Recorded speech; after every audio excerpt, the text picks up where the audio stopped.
Episode की शुरुआत में ब्लैक सोच रहा होता है कि ये क्या लड़की मेरी पर है, और अगर ये मेरी पर है तो ये ड्रैगन क्यों नहीं है।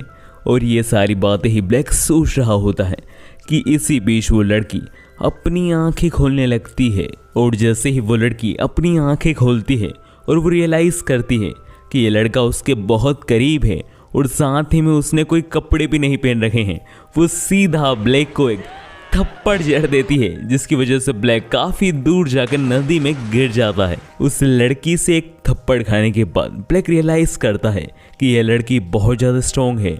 एक आम लड़की के मुकाबले तो इसमें एक ड्रैगन जितनी स्ट्रेंथ है। यह सोच के ब्लैक उस लड़की से बात करने के लिए अपना मुंह ऊपर करता है, पर कुछ चीज़ देख कर वो शर्मा कर अपने मुंह को मोड़ लेता है और उस लड़की से कहता है, तुम मेरी पर हो ना। यह सुन के वो लड़की कहती है, तुम्हें क्या लगता है कि तुम मेरे मास्टर हो? ऐसा कुछ नहीं है, मैं तुम्हारी मास्टर हूँ, समझे तुम नौकर। उस लड़की की ये सारी बातें सुन के ब्लैक कहता है, क्या? और ब्लैक के कहते से ही हमारा सीन शिफ्ट हो जाता है, जहाँ पर हम उस लड़की और ब्लैक को एक रूम में देखते हैं, जहाँ पर वो लड़की कहती है, मुझे तो बहुत नींद आ रही है, मैं चली सोने। यह सुन के ब्लैक कहता है, तुम मेरी पर हो, तुम्हें बाहर सोना चाहिए और मैं बेड पे सोऊंगा। यह सुन के वो लड़की कहती है, चुपचाप से बाहर कुत्तों की तरफ पहरा दो और सो जाओ। और यह कहकर वो लड़की सो जाती है। ये सब देख के ब्लैक कहता है, यार ये सब मेरे साथ ही होना था क्या? चलो, पर कोई बात नहीं, अब कम से कम मेरे पास एक पढ़ तो है। और ब्लैक के कहते से ही हमें नेक्स्ट सीन में नेक्स्ट डे मॉर्निंग का सीन दिखाया जाता है, जहां पर ब्लैक रेडी होकर बाहर जाने के लिए तैयार हो जाता है। जैसे ही वो दरवाजा खोलता है, वो अपने सामने एकेडमी की सबसे पॉपुलर गर्ल चिबाका को देखता है, जहां पर चिबाका ब्लैक से कहती है, मैंने सुना है कि तुम्हें पर मिल गया है, क्या तुम मुझे तुम्हारा पर दिखा सकते हो? मुझे उसको रजिस्टर्ड करना है, कहाँ है तुम्हारी पर? यह सुन के ब्लैक तो बौखला जाता है और बहाने बनाने लगता है। यह देखकर चिबाका कहती है, तुम्हें मुझे गुड मॉर्निंग कहना चाहिए, मैं प्रेसिडेंट हूँ। और यह कहकर चिबाका ब्लैक के रूम के अंदर चली जाती है। और तभी चिबाका की नज़र जाती है एक लड़की को, जो कि ब्लैक के बेड पर सो रही होती है, और उस लड़की ने कुछ भी जरूरी सामान नहीं पहन रखे होते हैं। देखकर चिबाका का साथ वाला स्टूडेंट ब्लैक को शक भरी नजरों से देखने लगता है और ब्लैक से कहता है, तुमने इतनी सी उम्र में क्या क्या कर डाला? यह सुन के ब्लैक कहता है, तुम गलत समझ रहे हो, ऐसा कुछ नहीं है। ब्लैक और उस स्टूडेंट की बातों के बीच में ब्लैक की पर्ट जाग जाती है और वो सबको देखकर कहती है कि तुम सब यहाँ क्या कर रहे हो मेरे बेडरूम में? और वहीं पर चिबाका कहती है, जैसा कि ब्लैक तुमने कहा कि ये लड़की ही तुम्हारी ड्रैगन है, इसमें मुझे और हमें कोई दिक्कत नहीं है, बस तुम्हें इस लड़की का एज ए ड्रैगन रजिस्ट्रेशन कराना होगा और रजिस्ट्रेशन के लिए तुम्हें डॉक्टर कॉर्नवेल से मिलना होगा। इन्हीं सारी बातों के साथ चिबाका ब्लैक से कहती है कि हाँ, याद रखना कि डॉक्टर के पास जाने से पहले इस लड़की को थोड़े कपड़े पहना देना।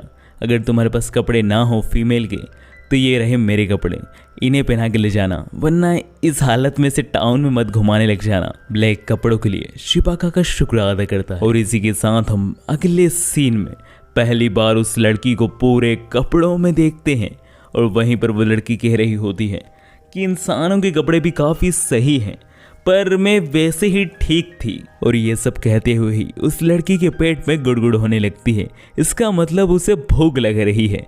यह देखकर ब्लैक उस लड़की को खाना दिलाता है। इसके बाद वो एक जगह बैठकर खाना खा रहे होते हैं, और वहीं पर ब्लैक उससे कहता है कि तुम्हें ये आइसक्रीम वगैरह नहीं खानी चाहिए, तुम एक ड्रैगन हो और तुम्हें एक स्ट्रॉन्ग बनने के लिए मीट खाना चाहिए। यह सुन के वो लड़की कहती है, तुमसे किसने पूछा कि मुझे क्या खाना चाहिए या फिर क्या नहीं? मैं तुम्हारी मास्टर हूँ, समझे तुम? अपना मुंह बंद रखो, एक और आइसक्रीम लेके आओ। यह सुन के ब्लैक कहता है, क्या मुसीबत है, मैं इसका मास्टर हूँ या फिर ये मेरी मास्टर है? अभी तो यही क्लियर नहीं हुआ है। चलो कोई बात नहीं, मैं आइसक्रीम लेने जाता हूँ, ठीक है?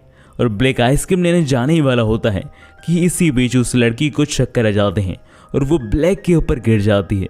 ब्लैक उसे उठाने की कोशिश करने ही लगता है कि तभी वहाँ पर भीड़ जमा हो जाती है और उन्हें लगता है कि ब्लैक और वो लड़की पब्लिक प्लेस में इलू इलू करने की कोशिश कर रहे हैं। और इससे पहले कि ब्लैक सिचुएशन को कंट्रोल में करता, वहाँ पर प्रिंसेस आ जाती है और वो उस लड़की और ब्लैक को इस अश्लील पोजीशन में देखकर शर्मा जाती है और ब्लैक से कहती है, वैसे तो मुझे तुमसे कोई उम्मीद नहीं थी, पर तुम इतने गिरे हुए आदमी निकलोगे कि ये सारी हरकतें पब्लिक प्लेस में ही शुरू कर दो, ये मैंने नहीं सोचा था।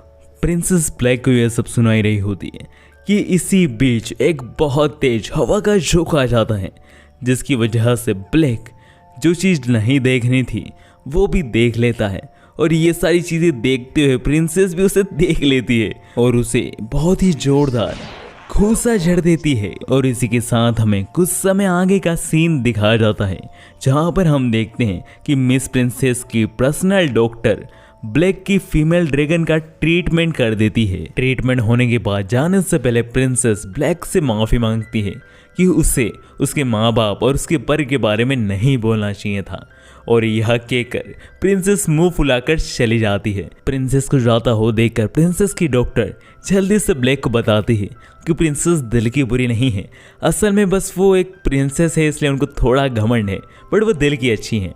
और यह कहकर प्रिंसेस की डॉक्टर भी प्रिंसेस के पीछे चली जाती है। यह सब देखकर ब्लैक को तो कुछ समझ ही नहीं आता कि इस घमंडी प्रिंसेस ने उससे माफ़ी मांगी। और ये सब सोचते हुए ब्लैक कहता है, मतलब प्रिंसेस घमंडी है पर दिल की बुरी नहीं है।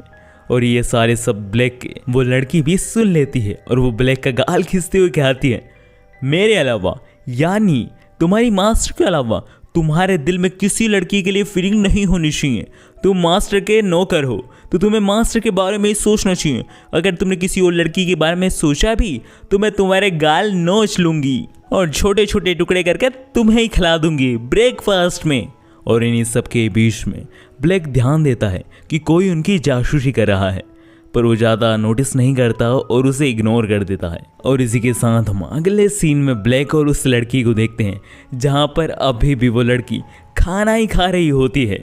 और वहीं पर ब्लैक को याद आता है कि उसने अभी तक इस लड़की का नाम नहीं पूछा, और यह सोचते हुए ब्लैक उस लड़की से उसका नाम पूछता है, जिस पर वो लड़की कहती है, मेरा नाम, मेरा तो कोई नाम ही नहीं है, मतलब मेरा कोई नाम ही नहीं है। उस लड़की को ऐसा परेशान होता हुआ देखकर ब्लैक उस लड़की से कहता है, चलो कोई बात नहीं, ये मेरी गलती थी, मुझे लगा तुम एक लड़की हो तो तुम्हारा नाम होगा, पर तुम मेरी पर भी तो हो, मतलब मुझे ही तुम्हें तुम्हारा नाम देना होगा। और मैंने 14 साल की उम्र में सोचा था कि मेरा ड्रैगन मेरे पास आएगा तब मैं उसका ये नाम रखूँगा, तो ड्रैगन तो नहीं आया इसलिए मैं वो नाम नहीं रख पाया, बट मैं तुम्हें वो नाम देता हूँ। नाम बताने से पहले ब्लैक उस लड़की से कहता है, पता नहीं तुम्हें ये नाम कैसा लगेगा, मैं तुम्हारा नाम एको रखना चाहता हूँ। एको नाम सुन के वो लड़की कहती है, एको, एको तो बहुत ही प्यारा नाम है।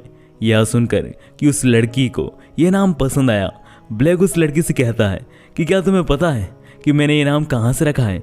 इस दुनिया के पहले ड्रैगन यूज़र के ड्रैगन का नाम एको था, इसलिए मैंने सोचा कि मैं भी अपने ड्रैगन का नाम एको रखूँगा, तो मैंने आज तो तुम्हारा नाम एको रख दिया है, अब मैं तुमसे एको ही कहूँगा। एंड गाइस, हम भी आगे से पूरी सीरीज में इस लड़की को एको ही कहेंगे। और जैसे ही ब्लैक उस लड़की का नाम एको रखता है, वो लड़की चमकने लगती है, और उस लड़की के चमकने के कुछ देर बाद ब्लैक के हाथ के स्टिकर भी चमकने लगते हैं।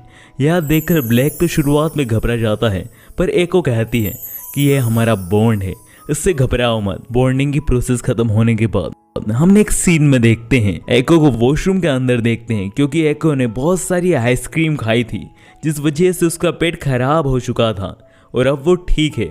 पर इन्हीं सब के बीच में हम एको के पीछे एक मिस्टीरियस पर्सन को देखते हैं, जो कि एको की तरफ उसे किडनैप करने के लिए आगे बढ़ रहा होता है। और इसी के साथ हमें कुछ देर बाद का सीन दिखाया जाता है, जहां पर हम ब्लैक को फीमेल टॉयलेट में झांकता हुआ देखते हैं, और उसे से झांकता हुआ प्रिंसेस भी देख लेती है। और वहां पर प्रिंसेस और उसकी पर्सनल डॉक्टर ब्लैक से कहती है, हे ठरकी कहेंगे, फीमेल टॉयलेट में देखते हो और झांकते हो। यह सुन के ब्लैक कहता है, आप गलत समझ रही हैं मैडम, असल में ईको काफ़ी देर से अंदर गई हुई है और अभी तक वो बाहर नहीं आई।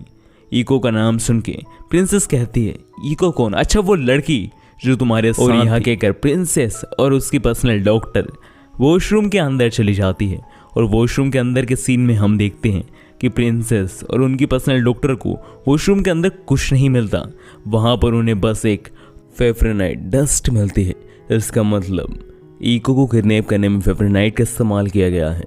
फेब्रोनाइट बेसिकली इस वर्ल्ड का एक ऐसा डस्ट है जिसकी मदद से कोई भी किसी की मैजिक एनर्जी को ख़त्म या फिर कुछ देर के लिए बंद कर सकता है, जिसकी वजह से मैजिक यूज़र बेहोश हो जाता है। फेब्रोनाइट डस्ट को देखकर प्रिंसेस और उसकी पर्सनल डॉक्टर समझ जाती है कि इको को किसी ने किडनैप कर लिया है। इको को किडनैप होने की बात सुनते से ही ब्लैक तैयार हो जाता है उसे ढूंढने जाने के लिए, पर ब्लैक को ऐसे ना समझो जैसे उसे ढूंढते जाते हुए देखकर प्रिंसेस कहती है कि तुम उसकी मास्टर हो, तुम अपने स्टिकर की पावर का इस्तेमाल कर उसे फाइंड कर सकते हो कि उसका मेना आखिरी कहाँ इस्तेमाल हुआ है और वो कहाँ है इस समय। प्रिंसेस की बातें सुनकर ब्लैक अपने हाथ में लगे स्टिकर्स की पावर का इस्तेमाल करने लगता है, जिसकी वजह से उसके मेना की पावर से कुछ तितलियाँ निकलती हैं, जिसकी मदद से अब ब्लैक इको को ढूंढ सकता है। और इसी के साथ हम अगले सीन में देखते हैं ब्लैक प्रिंसेस और उसकी पर्सनल डॉक्टर एक सुनसान बिल्डिंग के पास जाती है जो कि जंगल के बीचों बीच होती है।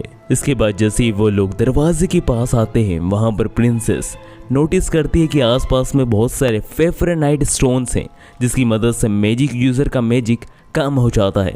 यह देखकर प्रिंसेस थोड़ी शक करने लगती है। एंड इन्हीं सबके बीच में हम दूसरी तरफ इमारत के अंदर एक फीमेल डॉक्टर को देखते हैं, साथ ही में उसकी कुछ और भी चीज़ें देखते हैं। इसी बीच हम देखते हैं कि उस फीमेल डॉक्टर के चेकिंग रूम के बेड पर एको लेटी पड़ी है और ये डॉक्टर एको का ऑपरेशन करना चाहती है और जानना चाहती है कि आखिर कैसे एक ड्रैगन एक फीमेल फॉर्म में जन्म ले सकती है। इसी बीच वो डॉक्टर इको से कहती है, तुम एक करिश्मा हो इको, तुम पहली एक ऐसी ड्रैगन हो जो कि फीमेल फॉर्म यानी एक इंसानी रूप में पैदा हुई हो। तो जानने में मुझे बहुत मज़ा आने वाला है कि ऐसा कैसे हुआ। तो मुझे लगता है कि तुम मेरा साथ दोगे मेरी इस रिसर्च में, तो शुरू करें। और यह कहकर वो डॉक्टर इको की तरफ आगे बढ़ने लगती है उसके ऊपर एक्सपेरिमेंट करने के लिए। पर इससे पहले कि वो डॉक्टर इको के साथ कुछ भी करती, वहाँ पर ब्लैक प्रिंसेस और उनकी पर्सनल डॉक्टर आ जाती है। उस जगह पर आने के बाद ब्लैक उस डॉक्टर से कहता है, आखिर तुम क्या कर रही हो मेरे पर के साथ। यह सुन के वो डॉक्टर कहती है कि कुछ नहीं, बस थोड़ा एक्सपेरिमेंट। यह सुन के ब्लैक कहता है कि आखिर तुम हो कौन और तुम्हें अधिकार किसने दिया मेरे ड्रैगन और मेरे पर के साथ कुछ करने का। और इससे पहले कि ब्लैक और कुछ भी कहता, वो डॉक्टर अपनी मैजिक का इस्तेमाल करके और फोर्टनाइट डस्ट का इस्तेमाल करके उन सब की मैजिक एनर्जी को छीन लेता है, जिसकी वजह से प्रिंसेस बेहोश हो जाती है और धीरे धीरे करके प्रिंसेस की पर्सनल डॉक्टर भी बेहोश होने लगती है। और इस मैजिक का असर ब्लैक पर भी होने लगता है और वो भी धीरे धीरे कर बेहोश होने लगता है। ब्लैक को ऐसा बेहोश होता हुआ देखकर इको ब्लैक से कहती है, अगर आप ऐसे ही बेहोश हो गए और अगर आपने ऐसे ही मुझे एक्सपेरिमेंट का सब्जेक्ट बनने दिया तो मैं आपको कभी माफ़ नहीं कर पाऊंगी मास्टर। इको के मुंह से पहली बार मास्टर सुनते से ही ब्लैक रियलाइज़ करता है कि अब वो एक मास्टर है, वो ऐसे ही हार नहीं मान सकता। और यह सोचते हुए ही ब्लैक अपनी पूरी हिम्मत जुटाकर अपने स्टिकर की पावर का इस्तेमाल करने लगता है। यह देखकर वो डॉक्टर कहती है कि फेब्रोनाइट तो किसी भी तरीके के मैजिक को कंट्रोल कर सकता है, ये किस बियॉन्ड लेवल का मैजिक है। ये सारी बातें वो डॉक्टर सोच ही रही होती है कि इसी बीच ब्लैक अपनी ज़िंदगी में पहली बार मैजिक का इस्तेमाल करने के लिए तैयार हो जाता है और ब्लैक बिना कोई देरी करे सीधा डॉक्टर के फेब्रोनाइट डस्ट के मैजिक पर हमला कर देता है और उसके हमले के एक ही वार से डॉक्टर धराशायी हो जाती है। डॉक्टर को हराने के बाद ब्लैक सीधा इको के पास जाता है, जहां पर इको शुरुआत में तो थोड़ी रोती है, पर उसके बाद ब्लैक को एक पंच मारते हुए कहती है कि मैंने तो उस समय बस ऐसे ही तुम्हें मास्टर कह दिया था, याद रखना कि मैं ही तुम्हारी मास्टर हूँ, ठीक है ना। इको के मुंह से यह सुनकर ब्लैक कहता है, ये तो बहुत ही पलटू लड़की है। इसी सीन के साथ हमारा सीन शिफ्ट होता है और हम अगले सीन में एकेडमी का सीन देखते हैं, जहाँ पर ब्लैक का दोस्त उससे कह रहा होता है, यार तू तो बहुत पॉपुलर हो गया। यह सुन के ब्लैक सोचता है कि उसने मैजिक इस्तेमाल करना सीख लिया, इसलिए वो शायद पॉपुलर हो चुका है, बट ऐसा नहीं होता। सारे लोग ब्लैक से जल रहे होते हैं कि उसके पास एक बहुत ही सुंदर वो लड़की वाली दोस्त है, और इसी भ्रम में ब्लैक बड़ा खुश हो रहा होता है। और इसी के साथ हमारा सीन शिफ्ट होता है और हमें अगले सीन में ब्लैक का क्लासरूम का सीन दिखाया जाता है, जहाँ पर उनकी न्यू टीचर और कोई नहीं वही डॉक्टर होती है जिसका नाम एंजेलस कॉनवेल है। डॉक्टर कॉनवेल को देखकर ब्लैक का दिमाग खराब हो रहा होता है और इसी सीन के साथ हमारा ये एपिसोड एंड हो जाता है। सो गाइस, ये एपिसोड तो एंड हो गया, बट गाइस क्या लगता है आपको ड्रैगनोर एकेडमी के आने वाले एपिसोड में क्या होने वाला है? क्या ब्लैक और इको एक अच्छी और दमदार टीम बन पाएंगे? और क्या ब्लैक इको को अच्छे से कंट्रोल कर पाएगा? जानेंगे अगले एपिसोड्स में।